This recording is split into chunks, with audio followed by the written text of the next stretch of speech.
Assalamualaikum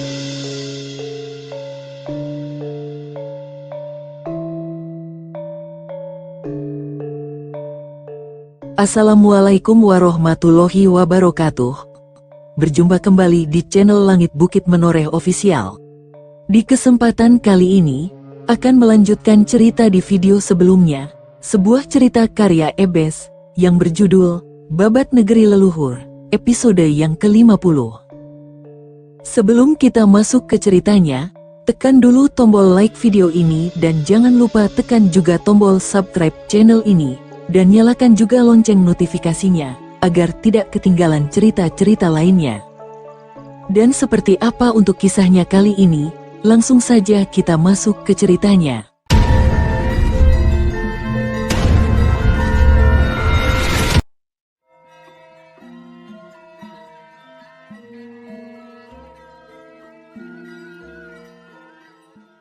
Ratna Pitaloka segera menoleh ke arah suara. Si pemilik suara, Demung Sadana, tersenyum mesum. "Siapa kau? Apa urusannya denganmu?" Ratna Pitaloka menatap tajam ke arah Demung Sadana. "Aku Sadana, Demung dari Singhapura. Hentikan pembantaian yang kau lakukan. Lalu ikut aku ke Singhapura. Kupastikan hidupmu bahagia," jawab Demung Sadana sambil tersenyum menggoda. Cih, baru menjabat Demung saja sudah berani menggoda istri orang. "Apa kau sudah pengen mati?" Ratna Pitaloka mulai geram. "Hahaha, cantik-cantik tapi galak. Aku suka yang seperti ini. Ayo maju ke sini wanita cantik. Akan kubawa kau terbang ke surga." Demung Sadana mengedipkan sebelah matanya. "Baik, ku kabulkan keinginanmu. Akan kuantar kau ke neraka." Usai berkata, Ratna Pitaloka segera mencabut pedang bulan kembar yang sebelah kiri. Lalu setelah menjejak tanah dengan keras, tubuh ramping Ratna Pitaloka melenting tinggi ke udara, lalu melesat turun ke arah Demung Sadana. Sabetan pedang bulan kembar mengincar leher dan bahu Demung Sadana. Srit, Demung muda itu langsung menangkis sabetan pedang Ratna Pitaloka dengan golok besarnya. Terang, begitu menjejak tanah, pedang di tangan kiri Ratna Pitaloka segera berputar arah dan menusuk ke arah perut lawan. Demung Sadana mundur 2 langkah, kemudian memutar tubuhnya sambil mengayunkan goloknya ke arah kaki Ratna Pitaloka. Sret, selir tertua Panji Watu Gunung itu segera melompat ke udara dan dengan cepat melayangkan tendangan ke arah bahu kiri sang Demung. Buk Demung Sadana terjengkang ke belakang. Ratna Pitaloka segera melompat mundur 2 tombak ke belakang. Wajah cantiknya menyunggingkan senyuman mengejek. Demung Sadana merasakan bahunya sakit, segera berdiri. "Bangsat, akan ku cincang tubuhmu perempuan laknat," teriak Demung Sadana geram, bahunya seperti ketiban batu besar. "Coba saja kalau mampu," ejek Ratna Pitaloka. Mendapat ejekan dari Ratna Pitaloka, Demung Sadana marah besar. Dia segera melesat ke arah Ratna Pitaloka sambil menyabetkan golok besarnya. Pertarungan sengit segera terjadi di antara mereka. Ratna Pitaloka yang baru merapal ajian sepi anginnya bergerak lincah menghindari setiap sabetan senjata Demung Sadana sambil sesekali melayangkan serangan. Terlihat seperti kucing mempermainkan tikus. 20 jurus sudah berlalu. Nafas Demung Sadana sudah terengah-engah akibat lamanya pertarungan dan juga tenaga dalam yang terkuras. Melihat lawan sudah mulai melemah, Ratna Pitaloka segera menyarungkan kembali pedang di tangan kirinya. Demung Sadana kembali melesat cepat sambil membabatkan golok besarnya ke arah leher Ratna Pitaloka. Selir Panji Watu Gunung segera menyongsong dengan pedang di tangan kanannya. Terang. Saat benturan senjata terjadi, tangan kiri Ratna Pitaloka yang sudah berwarna merah menyala akibat ajian tapak Dewa Api menerabas ke arah dada lawannya. Demung Sadana yang masih bisa melihat serangan dari Ratna Pitaloka segera memukul tapak tangan kiri Ratna Pitaloka. Blam, Ratna Pitaloka dan Demung Sadana sama-sama terdorong mundur beberapa langkah akibat benturan ajian andalan mereka masing-masing. Tangan kiri Ratna Pitaloka terasa kebas, sedang Demung Sadana tangannya gosong. Demung muda itu menjerit kesakitan. Ratna Pitaloka segera melesat cepat menuju ke arah Demung Sadana. Lalu dengan gerakan memutar, pedang bulan kembarnya menebas leher lawan.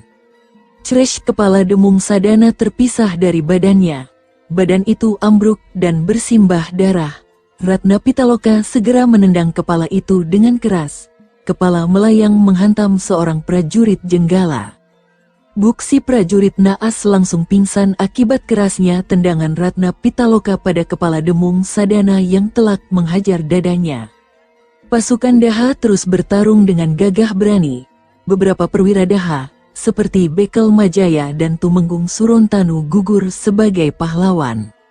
Panji Watugunung langsung merapalkan ajian tameng wajah saat Senopati Socawarma melompat ke udara dan sinar merah kebiruan menerabas cepat ke arahnya. Siut, blam, ledakan keras terdengar saat sinar merah kebiruan menghajar tubuh Panji Watugunung. Senopati Socawarma langsung menyeringai lebar melihat serangannya telak menghantam Panji Watugunung. Asal mengepul dari tubuh Panji Watugunung, seringai Socawarma langsung menghilang saat asap mulai menghilang. Bibir Panji Watugunung hanya tersenyum tipis. Sinar kuning keemasan dari ajian tameng wajah melindungi tubuh Panji Watugunung dengan sempurna. Senopati Socawarma segera mencabut pedangnya lagi. Kali ini dia akan mencoba bertarung dari jarak dekat. Lelaki tua itu segera menerjang ke arah Panji Watugunung sambil mengayunkan pedangnya mengincar dada. Panji Watugunung hanya berkelit mundur selangkah, kemudian tangan kirinya langsung memukul maju. Srit. Angin panas yang mengikuti sinar merah menyala dari ajian tapak Dewa Api menerabas cepat ke arah Senopati Socawarma. Kakek tua itu buru-buru menjatuhkan tubuhnya untuk menghindari lalu berguling ke tanah agak jauh. Panji Watugunung segera mencabut pedang naga apinya. Hawa panas seketika menyelimuti seluruh tempat itu. Para prajurit yang bertenaga dalam rendah memilih menjauh. Senopati Socawarma melotot melihat pedang pusaka di tangan Panji Watugunung. Dia sadar akan bahaya yang mengancam nyawanya. "Apa boleh buat? Akan kubawa kau mati bersamaku," teriak Senopati Socawarma. Senopati Socawarma langsung bersila sambil merapal ajian Dewan Daru, ajian terlarang yang hanya bisa digunakan sekali, karena setelah dipakai, tubuh sang pengguna akan meledak seketika. Perlahan tubuh Senopati Socawarma berubah warna menjadi biru. Matanya berubah merah seperti darah. Perlahan dia bangkit dari duduknya dan menatap ke arah Panji Watugunung layaknya seorang iblis dari neraka. Panji Watugunung segera merapal mantra ajian Waringin Sungsang. Tubuhnya yang sudah dilapisi sinar kuning keemasan kini bertambah dengan sinar hijau kebiruan. Senopati Socawarma langsung melesat cepat menuju ke arah Panji Watugunung dan menyabetkan pedangnya. Panji Watugunung menangkis sabetan pedang itu dengan pedang naga apinya. Terang-terak pedang Senopati Socawarma langsung hancur berkeping-keping saat berbenturan dengan pedang naga api.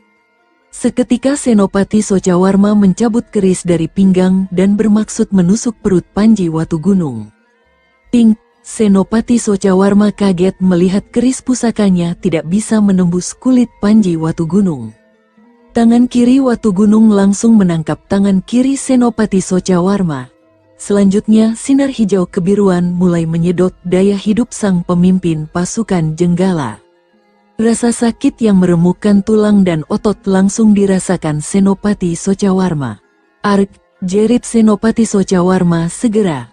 Perlahan tubuhnya mengering dan menghitam akibat daya hidupnya disedot ajian Waringin Sungsang. Panji Watugunung lalu melempar tubuh kurus itu ke udara dan menebas pinggangnya dengan pedang naga api. Crash duer, tubuh Senopati Socawarma langsung meledak dan terbakar. Sementara Panji Watugunung terdorong mundur beberapa langkah akibat ledakan dahsyat itu. Melihat pemimpin mereka tewas terbunuh, nyali para prajurit Jenggala langsung ciut. Tumenggung Larantapa, satu-satunya perwira tinggi Jenggala yang masih hidup, segera melompat mundur dari pertarungannya dengan Tumenggung Sanjaka. Tumenggung itu menatap pasukan Jenggala yang tinggal sekitar 2.500 prajurit. "Mundur, Kita mundur, teriak Tumenggung Larantapa dengan keras. Terompet tanduk kerbau berbunyi nyaring 2 kali. Bende pasukan Jenggala dipukul bertalu-talu. Pasukan Jenggala segera berlari menuju ke seberang Kali Aksa. Mereka berusaha meninggalkan medan tempur secepat mungkin. Pasukan Daha bermaksud untuk mengejar mereka, tapi teriakan keras Panji Watugunung segera menghentikan langkah mereka. "Tahan, jangan dikejar." Senopati Narapraja segera mendekati Panji Watugunung. "Kenapa tidak kita kejar Gusti Pangeran?" tanya Senopati Narapraja penasaran. "Karena pasukan kita hanya untuk bertahan, bukan untuk menaklukkan wilayah Jenggala," jawab Panji Watugunung segera. Senopati Narapraja segera memahami maksud ucapan Panji Watugunung. Sang putra Bupati Gelang-Gelang itu menatap ribuan mayat prajurit Jenggala dan Panjalu yang bergelimpangan di mana-mana. Hatinya begitu sedih melihat kekejaman perang. Senopati Narapraja segera memerintahkan kepada seluruh prajurit untuk mengumpulkan mayat-mayat yang ada di sana dan membakarnya. Tumenggung Surontanu dari Wengker, Tumenggung Juru dari Karang Anom, Bekel Majaya, dan Bekel Rukma dari Kurawan gugur sebagai pahlawan Jenggala.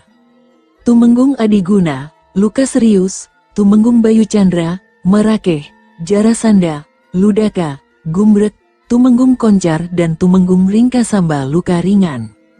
Hanya Tumenggung Setiaka, Tumenggung Miguna, Tumenggung Gati, Kisaketi, Warigalit, Panji Watugunung dan ketiga selirnya yang masih baik-baik saja. 2.500 prajurit Daha gugur, 300 prajurit luka serius, 200 prajurit luka ringan. Perang di Kali Aksa tercatat sebagai perang awal antara Jenggala dan Panjalu paling awal dengan korban tewas lebih dari 10.000 prajurit. Menjelang sore, Panji Watugunung dan ketiga selirnya berkuda pelan menuju ke Istana Pakuwon Bedandar. Rasa lelah menyergap tubuh mereka setelah bertempur seharian. Sesampainya di Istana Pakuwon Bedandar, Ayu Galuh yang sudah menerima berita kemenangan Panji Watugunung menyambut kedatangan suaminya. Sindupati Sang Akuwu juga hadir di sana. "Selamat atas kemenanganmu Kang Mas, aku bahagia sekali." Ayu Galuh segera melompat dan memeluk tubuh Panji Watugunung. Dia tidak peduli meski ada banyak orang yang mengiringi langkah suaminya. 3 selir Panji Watugunung mendelik tajam ke arah Ayu Galuh. Mereka segera membersihkan diri dan berganti pakaian. Panji Watugunung duduk di serambi peristirahatan Pakuwon Bedandar dikelilingi oleh keempat istrinya. "Apa langkah kita selanjutnya Kang Mas? Aku ingin ke Gelang-Gelang Dinda. Sudah lama sekali aku ingin menengok Dinda Anggarawati," ujar Panji Watugunung sambil tersenyum memandang Ayu Galuh. "Kapan kita berangkat ke Gelang-Gelang Kang Mas? Aku juga ingin berbakti kepada mertuaku, bukan hanya Yunda Anggarawati saja." Ayu Galuh menatap wajah tampan suaminya. "Kau ini apa tidak punya perasaan putri liar? Jelas-jelas kami baru berperang. Masih saja ingin cari muka sama Kanjeng Romo Bupati Gelang-Gelang," sahut Sekar Mayang setengah geram. "Bukan kau saja yang menantunya, Galuh, aku, Mayang dan Srimpi juga menantu Gusti Bupati Gunung Sari. Kami juga ingin berbakti kepada mereka. Benar kan Srimpi?" Ratna Pitaloka segera menoleh ke arah Dewi Srimpi. Selir termuda Panji Watugunung segera mengangguk tanda mengiyakan. "Aku kan hanya bertanya Kang Bok Pitaloka, biar aku bisa siap-siap. Mau besok, lusa atau kapan ya terserah Kang Mas Panji lah." "Kenapa juga harus marah?" Ayu Galuh tak mau kalah. "Kau, sudah diam," teriak Panji Watugunung langsung menghentikan perdebatan antara istri-istrinya. "Dengar, aku sedang capek, jangan ribut di depanku, mengerti kalian?" Panji Watugunung mendelik tajam kepada 4 istrinya. Mereka segera menunduk, takut kena marah sang suami. "Srimpi, ikut aku." Panji Watugunung melangkah menuju kamar tidurnya. Dewi Srimpi segera mengekor di belakangnya. Para istri hanya bisa pasrah melihat Dewi Srimpi yang tidak banyak bicara malah diminta menemani sang suami. Mau protes tidak berani, daripada kena marah lagi. Mereka semua beristirahat di kamar masing-masing. Pagi menjelang tiba di istana Pakuwon Bedandar. Suara ayam jantan berkokok bersahutan di pagi itu. Burung gelatik berkicau riang di dahan pohon sawo di depan balai peristirahatan Pakuwon Bedandar. Suaranya terdengar riuh membuat suasana pagi hari itu begitu indah. Panji Watugunung segera bergegas bangun dari tempat tidurnya. Dewi Srimpi ikut bangun begitu suaminya itu bangkit. "Maaf Den Mas, aku kesiangan," ujar Dewi Srimpi sambil tersenyum malu-malu. Perempuan itu mengucek matanya. "Tidak apa-apa Dinda, kita semua kecapean." Panji Watugunung tersenyum tipis sambil membuka pintu kamar dan bergegas menuju ke tempat mandi. Pagi itu semua prajurit Panjalu melakukan upacara pemakaman untuk Tumenggung Surontanu, Tumenggung Juru, Bekel Majaya dan Bekel Rukma yang gugur dalam tugas. Semua orang memakai kain putih dan sumping bunga Kamboja sebagai tanda duka cita.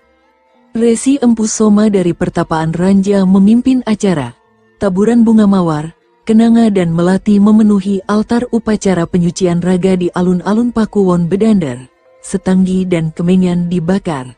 Asapnya mengepul perlahan memenuhi udara dengan aroma wangi khas. Para Brahmana terus mengucapkan mantra-mantra penyucian jiwa. Suasana semakin khusyuk dan sakral. Resi Empu Soma kemudian mendekati Panji Watugunung yang duduk bersila di antara para perwira tinggi prajurit Daha yang mengikuti upacara penyucian jiwa. Di tangan sang resi ada sebuah obor menyala, keturunan Lokapala. Semua upacara penyucian sudah dilakukan. Sekarang giliranmu sebagai pemimpin, antar mereka ke nirwana dengan tanganmu. Resi Empu Soma kemudian menyerahkan obor pada Panji Watugunung. Sang putra bupati gelang-gelang itu segera berdiri. Kemudian melangkah maju ke tumpukan kayu kering di bawah 4 mayat perwira tinggi prajurit Daha itu, lantas menyulutkan api ke sana. Kayu langsung terbakar dengan cepat. Brahmana terus mengucapkan mantra-mantra mengiringi terbakarnya jasad mereka. Menjelang tengah hari, serombongan orang datang ke istana Pakuwon Bedandar. Mereka adalah utusan dari Kadipaten Seloageng yang dipimpin Rakai Kulawu, mertua Sindupati Akuwu Bedandar. Rakai Kulawu langsung menyembah kepada Panji Watugunung saat mereka bertemu. Kulawu memberikan hormat kepada Gusti Pangeran Panji Watugunung. "Berdirilah Kikuwu, jangan menyembah aku seperti seorang dewa. Aku masih manusia biasa," ujar Panji Watugunung segera. Rakai Kulawu segera berdiri dan duduk di sebelah kanan Panji Watugunung. "Ada apa kau mencariku Kikuwu? Apa ada hal penting yang perlu aku dengar?" Sang pangeran Daha menatap ke wajah Rakai Kulawu. "Maafkan Kulawu ini Gusti Pangeran, hamba diutus oleh Gusti Adipati Tejo Sumirat yang meminta Gusti Ngurah agar bersedia mampir ke istana Kadipaten Seloageng." Rakai Kulawu membungkuk hormat. "Sebenarnya aku ingin sekali bertemu dengan istriku di Gelang-Gelang, tapi ya sudahlah, nanti aku mampir ke istana Kadipaten Seloageng," ujar Panji Watugunung segera. Rakai Kulawu langsung tersenyum mendengar jawaban Panji Watugunung. Aku sepuh itu segera mohon diri untuk kembali ke istana Kadipaten Seloageng. Selama 4 hari, mereka beristirahat sembari mengobati luka-luka akibat peperangan. Luka Tumenggung Adiguna sudah cukup membaik, sementara luka-luka ringan perwira tinggi lainnya sudah tidak ada masalah. Berita kemenangan Panji Watugunung sudah menyebar ke seluruh bekas wilayah Kahuripan. Berita itu menjadi buah bibir masyarakat, terutama para pedagang yang melintas. Sore itu Panji Watugunung mengumpulkan semua perwira tinggi prajurit Daha di serambi peristirahatan Pakuwon Bedandar. "Dengarkan aku wahai para perwira tinggi prajurit Daha. Aku merasa kita sudah cukup memulihkan diri setelah peperangan yang kita lakukan. Aku minta kalian semua untuk kembali ke pos masing-masing. Pasukan Garuda Panjalu akan pulang ke markas pasukan di Sanggur. Paman Saketi dan Kakang Warigalit akan memimpin pasukan untuk pulang. Bagaimana dengan pasukan Daha yang lain?" Senopati Narapraja, Panji Watugunung segera memandang ke arah senopati muda itu. "Hamba akan memimpin pasukan Daha kembali ke Pakuwon Kadri Gusti Pangeran." untuk pasukan Selo Ageng dan Gelang-Gelang, silahkan kembali ke Sengkapura atau bergabung dengan pasukan Garuda Panjalu di Sanggur, ujar Senopati Narapraja segera. Tumenggung Gati dan Tumenggung Sancaka langsung menghormat pada Panji Watugunung dan meminta agar sisa pasukan mereka menjadi satu dengan pasukan Garuda Panjalu di Sanggur. Panji Watugunung segera mengabulkan permintaan mereka. Sebagai ucapan terima kasih atas dukungan kalian semua dalam memenangkan peperangan kemarin, malam ini kita berpesta bersama. Ucapan Panji Watugunung segera disambut sorak-sorai para perwira prajurit Daha. Malam itu mereka berpesta dengan meriah. Rombongan penari teledek dari Pakuwon Bedandar memeriahkan acara. Gumbrek bahkan nekat ikut menari bersama meski tubuhnya kaku dan menjadi bahan tertawaan rekan-rekan prajurit. Pagi menjelang tiba, hari ini semua prajurit meninggalkan Pakuwon Bedandar. Pasukan Garuda Panjalu didampingi pasukan dari Gelang-Gelang dan Selo Ageng menuju ke markas di Sanggur, sedangkan pasukan Daha terus melaju ke barat menuju Pakuwon Kadri. Sedangkan Panji Watugunung didampingi keempat istrinya menuju ke Kadipaten Selo Ageng. Mereka hanya memakai pakaian biasa agar tidak memancing perhatian orang. Sesampainya di gerbang istana Selo Ageng, seorang prajurit penjaga segera mengantar mereka menemui Adipati Tejo Sumirat di ruang pribadi Adipati. Tawa Tejo Sumirat langsung terdengar saat dia melihat Panji Watugunung memasuki serambi ruang pribadinya. Hahaha, selamat datang di Selo Ageng Cah Bagus. Selamat atas kemenanganmu. Mewakili rakyat Selo Ageng, aku berterima kasih kepadamu, ujar Tejo Sumirat sambil tersenyum lebar. Terima kasih Kanjeng Romo Adipati, semua ini terjadi karena adanya bantuan dari Selo Ageng juga. Kalau tidak, bagaimana mungkin saya dan para prajurit Daha mampu mengusir pasukan Jenggala? Panji Watugunung merendah. Hehehehe, kau selalu membuatku senang Cah Bagus. Sebenarnya maksudku memanggilnya mu ke sini adalah aku ingin memintamu menjadi Adipati Selo Ageng selanjutnya. Kau tahu aku sudah cukup tua. Aku juga ingin hidup tenang tanpa memikirkan urusan negara, ujar Adipati Tejo Sumirat serius. Panji Watugunung terkejut mendengar ucapan sang Adipati Selo Ageng. Dia sama sekali tidak menyangka kalau sang Adipati ingin melakukan hal ini. Keempat istrinya juga langsung terkaget. Maaf Gusti Adipati, Kang Mas Panji Watugunung juga menantu Ayahanda Samarawijaya. Ayahku hanya punya 4 putri dan seorang putra balita. Aku masih punya hak atas tahta Panjalu. Jadi aku minta Gusti Adipati tidak memaksa Kang Mas Panji Watugunung menentukan pilihan tentang kehidupannya. Ayu Galuh menampakkan pesonanya sebagai putri raja. Adipati Selo Ageng tersenyum tipis saja. Dia memang tak bisa memaksa Panji Watugunung menentukan pilihan untuk tempat di mana dia akan berkuasa. Gelang-Gelang, Selo Ageng atau Daha sama-sama memiliki arti penting dalam kehidupan Panji Watugunung. Aku tidak bisa memaksa orang Gusti Putri. Aku hanya memberi pilihan kepada putra mantuku, jawab Adipati Tejo Sumirat sambil tersenyum. Saya pasti akan memikirkannya Kanjeng Romo. Tapi saat ini saya hanya ingin pulang ke Gelang-Gelang. Saya kangen Dinda Anggarawati. Panji Watugunung tersenyum malu. Hehehe, aku mengerti apa yang kau rasakan. Kalau kau ingin ke Gelang-Gelang segera, aku mengizinkanmu. Tejo Sumirat manggut-manggut tanda mengerti. Usai berbincang hangat sebentar, Panji Watugunung dan keempat istrinya mohon diri untuk menuju Gelang-Gelang. Tejo Sumirat menatap kepergian Panji Watugunung dan keempat istrinya dengan senyum. Dia begitu bangga pada putra mantunya itu. Sementara itu jauh di utara, di istana Pakuwon Elwaram. Berita kekalahan Senopati Socawarma langsung membuat Maharaja Mapanji rasakan murka. Dengan cepat dia mengutus Tumenggung Suralaya untuk menghadap Senopati Empu Tandi di Elwaram. Empu Tandi sedang mengelus jenggotnya. Mantan bekel kahuripan itu tampak berpikir keras. Surat yang baru saja dia terima membuatnya pusing 7 keliling. Memang benar kekuatan Jenggala yang dia kendalikan sangat besar. Lebih dari 10.000 pasukan berkuda dan 8.000 pasukan berjalan kaki serta 2.000 prajurit pemanah. Tapi, Setelah mendengar 10.000 pasukan Jenggala di bawah pimpinan Senopati Socawarma dihancurkan oleh Panji Watugunung dengan 7.500 prajuritnya, dia tidak mau bertindak gegabah. Apalagi berita dari Telik Sandi yang mengatakan bahwa Senopati Ganggadara sebagai senopati utama masih memegang kendali atas 15.000 pasukan Panjalu, tentu akan sangat merepotkan. Senopati Empu Tandi menatap wajah Tumenggung Suralaya sejenak. Setelah itu dia menghembuskan nafas panjang sebelum berkata, "Akan kulakukan perintah Istana Kahuripan." Tumenggung Suralaya segera menghormat pada Senopati Empu Tandi dan mundur dari hadapannya. Senopati Empu Tandi langsung menatap Tumenggung Srenggapati dan Tumenggung Kenjak. "Srenggapati, Kenjak, aku mau laporan terbaru mengenai pasukan kita segera.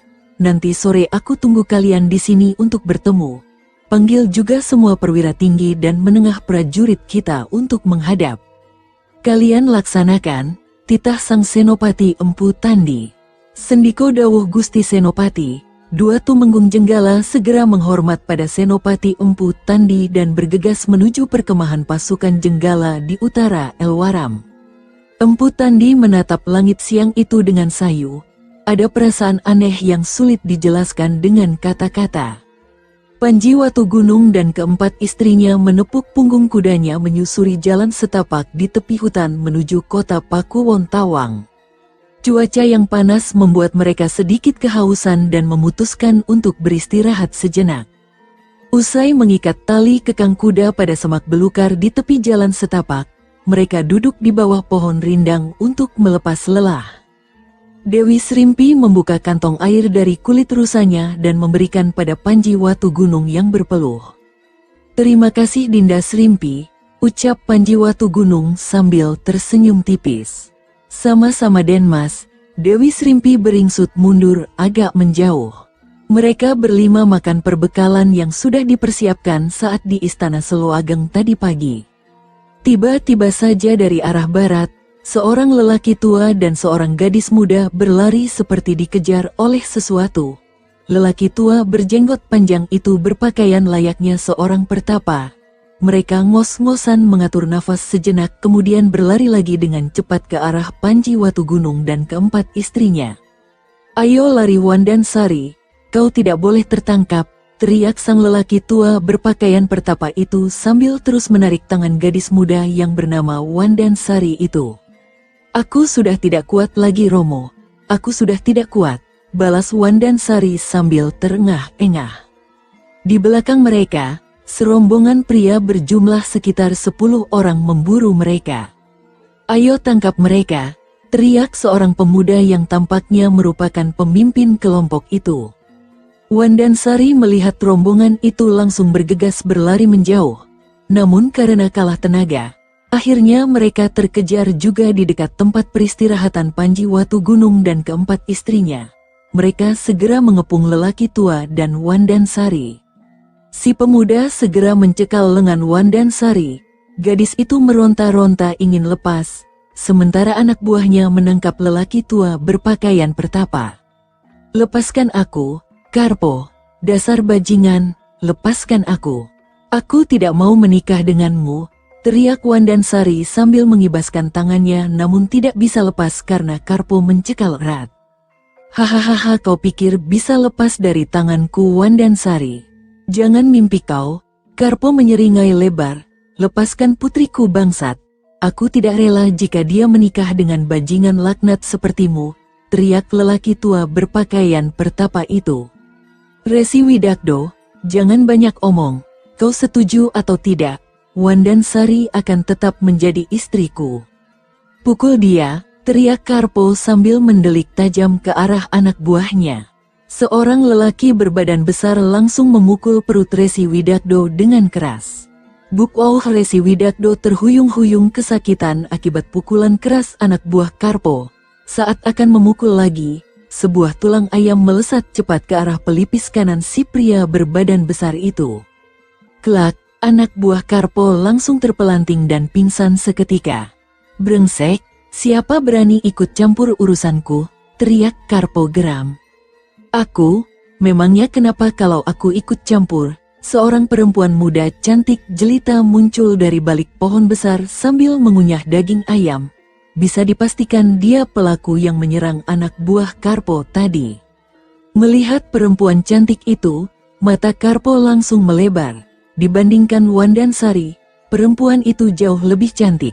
Apalagi kemudian, dua orang yang tak kalah cantiknya juga muncul di samping perempuan itu. Hahaha. Apa kau ingin ku peristri juga ha? Boleh, aku tidak akan menolakmu. Karpo langsung tertawa terbahak-bahak diikuti oleh semua anak buahnya.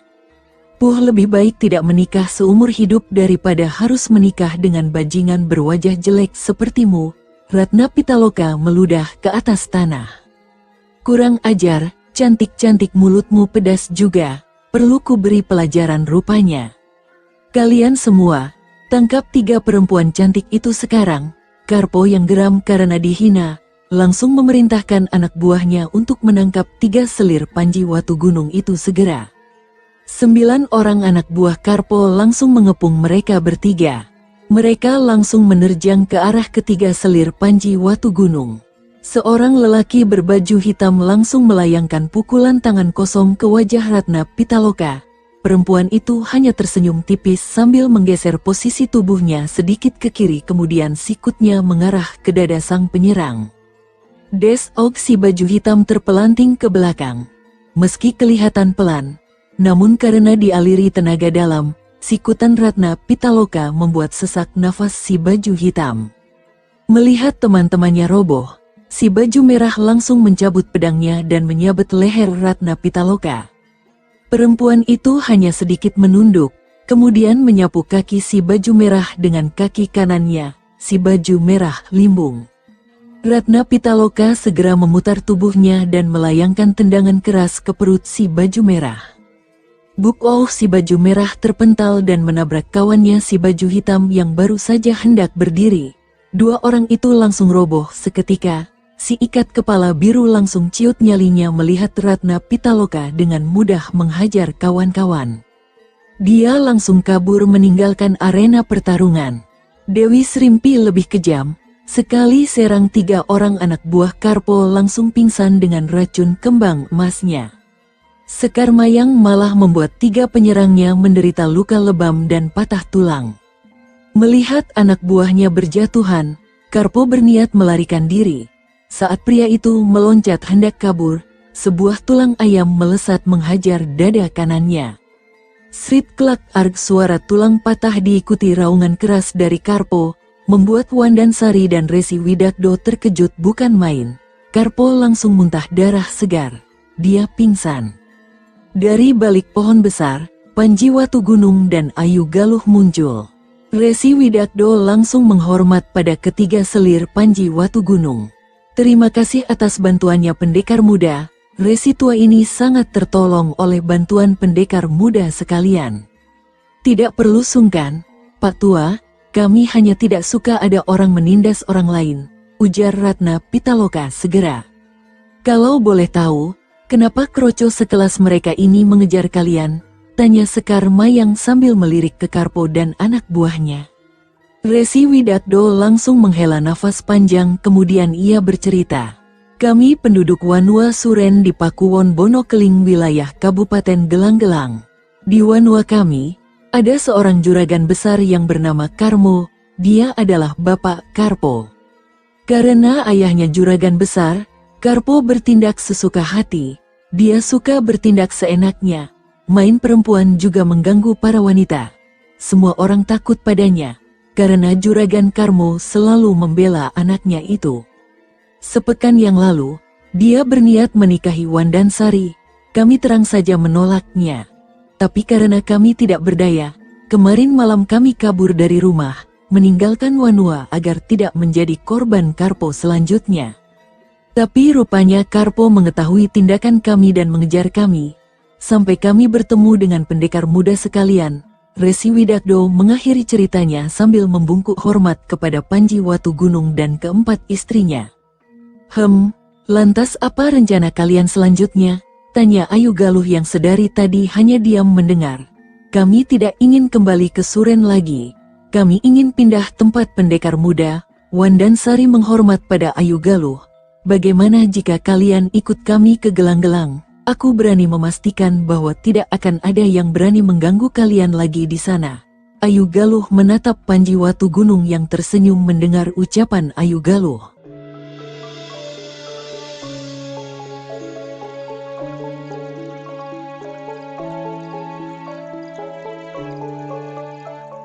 Sahabat pendengar setia Langit Bukit Menoreh ofisial yang berbahagia, sampai di sini dulu ceritanya. Bagaimana kelanjutan kisahnya? Nantikan kelanjutan cerita ini di video berikutnya. Agar tidak ketinggalan kelanjutan cerita ini, klik tombol subscribe channel ini, dan nyalakan juga lonceng notifikasinya.